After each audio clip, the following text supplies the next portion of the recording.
Look what we have right here. Well, she's coming to the game, and yes, I'm pretty sure we're going to get Revan someday, but we're going to get 5 characters from Knights of the Old Republic, and I think that is very good. New content. Actually, a lot of people really like this era. I wish they would make a movie or a TV show about Knights of the Old Republic. The storyline is amazing, and it's the 15-year anniversary of the game, and you can actually get the game and play it on your iPad and your iPhone. I've seen sales all the time in the iTunes store. So we're going to get Bastila Shan, and let's take a look at all the other characters that we're going to get for this Knights of Old Republic, which a lot of people are really into. Like I said, I wish there was a TV show. It'd be a lot better. We got Jolee Bindo, we got a Jedi, we've got a Twi'lek, I guess a teenager, Mission Vow, and then we've got a Wookiee named Zaalbar, and of course, you got to have a droid, T3. Now, we're also going to get quite a few new changes to mods, and most of them look very good, and I'm pretty excited about it, and mod management is a big deal. So I want to just kind of go over some of the text that I have here from a document that they sent me, talking about what the intention and the purpose of why they want to do this. Basically, they talk a lot about making mods easier to use and easier to understand, and a lot of people find them overwhelming. And I know this is true for 2 reasons. That there was a Star Wars meetup in LA last month where Warrior, Cubs, myself, and Arnold were there, and a bunch of people came out. I don't know how many people came out, but there was a lot of people. And I was able to look at a lot of people's accounts, and I remember it's like, oh, you don't do mods. You have to do mods. And even one of my patrons, my goodness, won't bring his name up, but it's like mods are so important, but they're so confusing. And actually the person that got me into this game doesn't engage with mods. And so they want to make them easier, make mods easier to use for all players, and then particularly address usability concerns for players that currently use them, and make the system work the way they want it to. And I think that is very important because some mod sets are not good. I'm going to talk about that in the middle. Now, the first thing that I wanted to bring up on this screen right here is if you could see that the color of the mods are different when they're at level 15. The way it works right now is that when you get a mod, it has a color, and depending on the color of the mod, it'll show you how many secondary stats it has. Like a gold will show all 4 of the secondary stats, where a clear will show none of them. And then as you upgrade them from 3, 6, 9, 12, you can see them. And as you go up 3, 6, 9, 12, the color changes. You know, if it starts off clear, it goes to green, then it goes to blue, then it goes to purple, and then finally when it gets at least to 12, it goes to gold. Well, right now that's going to stop happening. So all the existing mods in your account will change back to their original color. So if you upgraded a purple mod and it started off as purple, it will revert to being purple, and it won't change any of the stats whatsoever, but it will show how rare and how special the mod was when you first got it. So you can see all these level 15 mods in these pictures right here have different colors.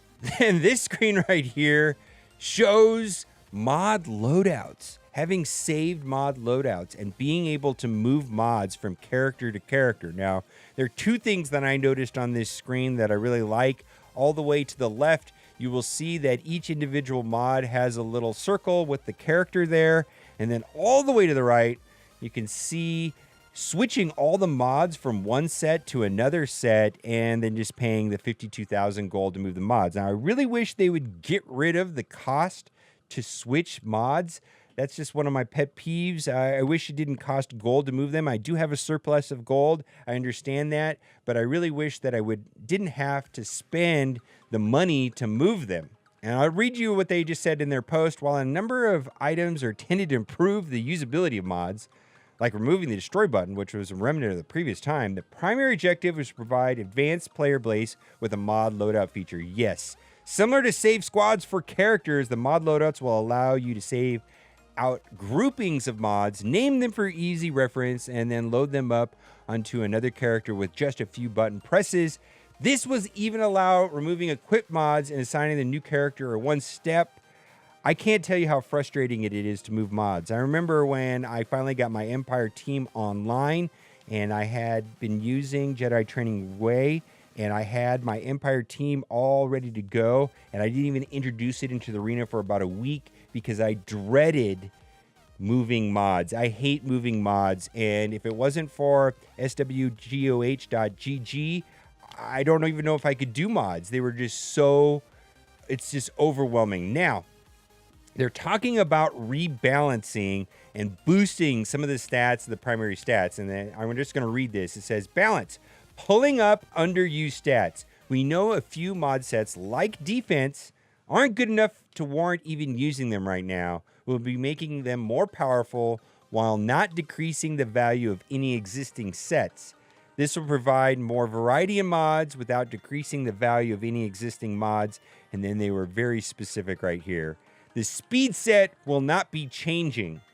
And that is true. Right now, speed is the primary importance of mods currently the way it is right now, because this is a turn-based game. And speed is the most important thing. And it's kind of sad because we've got all these mods and different ways of customizing our characters. But for most situations, speed ends up being the most important thing. It doesn't matter how hard your character hits or how much health they have if they get stunned, because the opposing R2-D2 is faster and stuns your character. And the R2-D2 is faster, and he has better speed mods, and he just stuns you. And that's the way turn-based games work. So having fast characters is very important. So boosting the other stats to make them important is going to make a difference. And then lastly, let's talk about slicing. So slicing is kind of interesting, and I can't wait to see how it works. But basically, mods will stay the color that they are when they are introduced. So when you get a green mod, it'll stay green when you take it all the way to level 15. So there will be able to boost a green mod to a blue mod, and a blue mod to a purple mod, and a purple mod to a gold mod. And this should boost the secondary stats drastically. So the way that they worded it is to better represent the value of mod, we are separating the improving of the level of mod from improving the tier of the mod. And a tier is the color of the mod.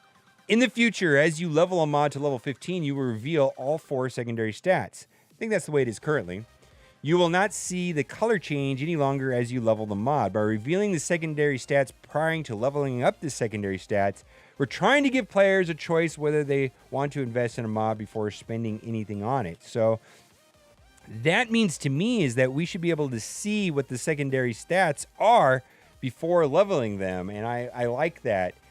Tier of the mod when it is first acquired will be the color. So if you start off with a green mod, it'll stay green.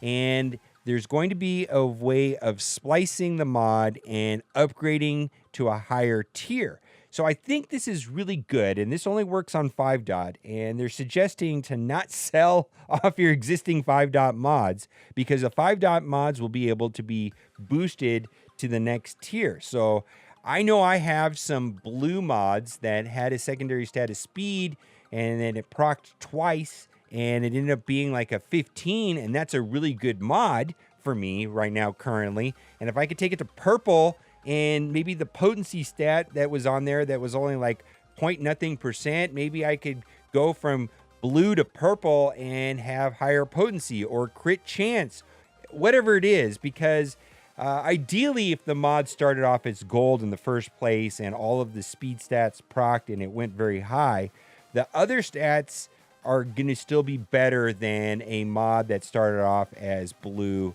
or green. So I think that's going to be good because I can upgrade the mods that I already feel are good. And I can't wait to see, my like arena teams, like which ones were originally gold and which ones were originally green. Because, for example, on the arrows, most of them are probably just clear.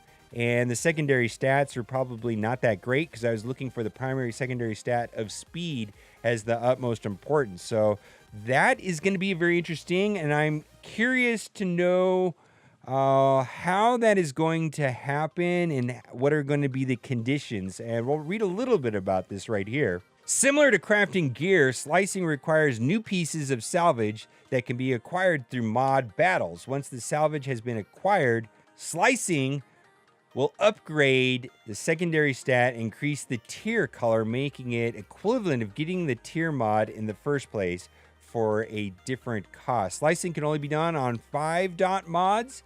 More about this will be revealed in upcoming weeks. What do you guys think about this? I'm pretty excited about getting new content. Hopefully these are Jedis and they're going to work well with The Grandmaster Yoda rework, I'm thinking that is going to be very exciting to have all of that work together. And also just mod management. Woof! Long time coming. I'm just hoping it'll make my experience a lot better, especially doing raids, so that I can move the mods quickly to my raid teams and move them back with ease. And just remodding characters for my arena will be a lot easier. All right, well, now it's time for the giveaway. I really hope you liked this video today, because if you did, you are in luck. For every single person that likes this video, you'll be getting for free in your account 8-star I Hate Sand Anakin. This is not a sand. This is not a scam. I love the sand memes. Prequel memes are the best. There's just so many of them. It's like, I don't even know if I can watch the movie anymore without seeing all the memes that have come up over the years. And as always, thanks for watching and keep on gaming.